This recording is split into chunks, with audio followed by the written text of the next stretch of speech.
નમસ્કાર દર્શક મિત્રો, @ગુજરાતમાં આપનું સ્વાગત છે। હાલ શિયાળો ચાલી રહ્યો છે, પરંતુ લાગતું નથી, કારણ કે દેશમાં ક્યાંક ઠંડી, ક્યાંક ગરમી તો ક્યાંક માવઠાનો દોર ચાલી રહ્યો છે। હવામાનમાં મોટા ફેરફારો જોવા મળી રહ્યા છે અને હવે જો આપણે વાત કરીએ ગુજરાતની, તો શિયાળાની ફૂલ ગુલાબી ઠંડીનો અહેસાસ સૌ ગુજરાતવાસીઓને થઈ રહ્યો છે। વહેલી સવારે લોકો હાલ ઠંડીથી બચવા માટે જેકેટ પહેરીને બહાર નીકળી રહ્યા છે, પરંતુ હવે તમારે જેકેટની સાથે સાથે રેઇનકોટ પણ બહાર કાઢવાનો વારો આવી શકે છે, કારણ કે આગામી દિવસોમાં રાજ્યમાં માવઠું આવશે તેવી આગાહી કરવામાં આવી રહી છે।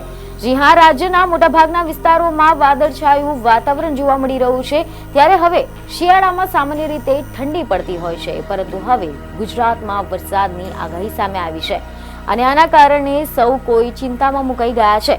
સમાચાર એવા મળી રહ્યા છે કે જાણીતા હવામાન નિષ્ણાંત અંબાલાલ પટેલે એવી આગાહી કરી છે કે રાજ્યમાં પવનનું જોર વધશે અને કેટલાક વિસ્તારોમાં વાદળછાયું વાતાવરણ રહેશે।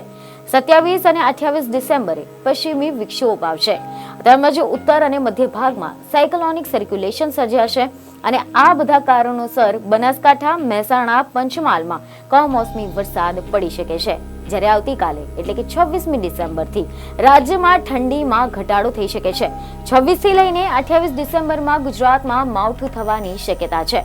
26 ડિસેમ્બરે કચ્છ, દ્વારકા, જામનગર, પોરબંદર તેમજ ઉત્તર ગુજરાતના બનાસકાંઠા, પાટણ, મહેસાણા અને અરવલ્લી, આ સિવાય પૂર્વ ગુજરાતમાં મહીસાગર, દાહોદ, પંચમહાલ, છોટાઉદેપુર અને નર્મદામાં વરસાદની શક્યતા છે।